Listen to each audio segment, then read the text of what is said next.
ದಿನಾಂಕ 29ರಂದು ಚಡಚಣ ಪೊಲೀಸ್ ಠಾಣಾ ವ್ಯಾಪ್ತಿಯ ಗೋವಿಂದಪುರ ಊರಲ್ಲಿ ಏನು ಒಟ್ಟು 6 ಜನರು ಮರ್ಡರ್ ಆಗಿತ್ತು. ಅದಕ್ಕೆ ಸಂಬಂಧಪಟ್ಟಂತೆ ಈಗಾಗಲೇ ಪ್ರಕರಣ ದಾಖಲಾಗಿ ತನಿಖಾ ತಂಡವನ್ನು ರಚನೆ ಮಾಡಲಾಗಿದೆ. ಈ ಪ್ರಕರಣದಲ್ಲಿ ಈಗಾಗಲೇ 12 ಜನ ಆರೋಪಿತರನ್ನು ಅರೆಸ್ಟ್ ಮಾಡಲಾಗಿದೆ. ಅವರನ್ನು ಇವತ್ತು ಕೋರ್ಟ್ಗೆ ಪ್ರೊಡ್ಯೂಸ್ ಮಾಡಿಬಿಟ್ಟು ಪೊಲೀಸ್ ಕಸ್ಟಡಿಗೆ ತಗೊಂಡು ಫರ್ದರ್ ಇಂಟ್ರಾಗೇಷನನ್ನು ಮಾಡ್ತಾಯಿದ್ದೀವಿ.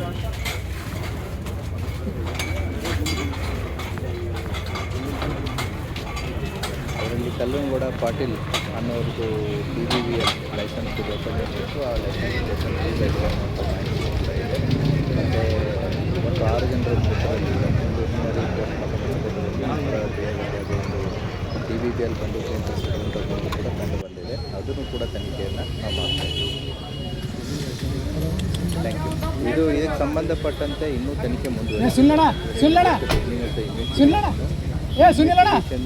ಇನ್ನೂ ಕೆಲವೊಂದಿಷ್ಟು ಹೆಸರುಗಳು ನಮ್ಮ ಹತ್ರ ಕಂಡು ಬಂದಿದ್ದಾವೆ. ಈಗೇನು 12 ಜನ 3 ಜನ ಇದ್ದಾರೆ. ಹಾಗಾಗಿ 12 ಬಿಟ್ಟು 9 ಜನ ಬಿಟ್ಟು ಈಗ 9 ಜನ ಎಕ್ಸ್ಟ್ರಾನೂ ಇದ್ದಾರೆ. ಅಂದರೆ ಈಗ as of now list is 21. So ಇನ್ನೂ ಕೂಡ ನಮಗೆ ಹೆಚ್ಚಿನ ಜನ ಇದ್ದಾರೆ ಅನ್ನುವಂಥದ್ದು ಪ್ರಕರಣದಲ್ಲಿ ಕಂಡು ಬರ್ತಾ ಇದೆ. ಸೊ ಪ್ರೋಗ್ರೆಸ್ ಆಗುವಂಥ ತನಿಖೆ ವಿವರವನ್ನು ನಿಮಗೆ ಕೊಡಲಾಗುತ್ತೆ. ಈಗ ಇದ್ದವರಿಗೆ ಅವ್ರಿಗೆಲ್ಲರಿಗೂ ಹೆಸರು ಗೊತ್ತಿರಲ್ಲ. ಸೊ ಈ ಗೊತ್ತಿದ್ದ ಹೆಸರುಗಳನ್ನು ಕೊಟ್ಟಿರ್ತಾರೆ. ಮತ್ತು 12 ಜನ ಮತ್ತು ಇತರರು ಕೊಟ್ಟಿದ್ದರು ಅವರು. ಸೊ ಅವ್ರಿಗೆ ಎಷ್ಟು ಜನದ ಹೆಸರು ಗೊತ್ತಿದೆ ಅವ್ರು ಕೊಟ್ಟಿದ್ದಾರೆ. ಮಾಡಿದಾಗ ಅದರಲ್ಲಿ ಇನ್ನೂ ಬೇರೆ ಜನರು ಕೂಡ ಇದ್ದಾರೆ ಅನ್ನೋದು ಮಾಹಿತಿ ಬಂದಿದೆ. ಎಲ್ಲರೂ ಕೂಡ ಈಗ ಅರೆಸ್ಟ್ ಆದವರು ಎಲ್ಲರೂ ಕೂಡ ಗೋವಿಂದಪುರದವರೇ ಇದ್ದಾರೆ. ಸೊ ಹಾಗಾಗಿ ಒಂದೇ ಕುಟುಂಬಕ್ಕೆ ಸಂಬಂಧಪಟ್ಟವರೇ ಇದ್ದಾರೆ. ಇನ್ನೂ ಕೂಡ ಪ್ರಕರಣ ತನಿಖೆಯಲ್ಲಿದೆ. ಮುಂಬರುವಂಥ ದಿನಗಳು ಆಯ್ತು ಬರ್ರಿ ಬರೋಬರ್ ಮೇಡಮ್. ಹಾಂ ಸರ್ ಹೇಳಿ.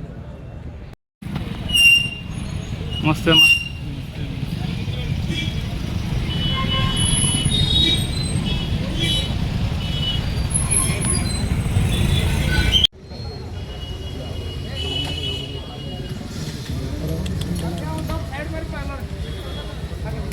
ಸುನಿಲಣ್ಣ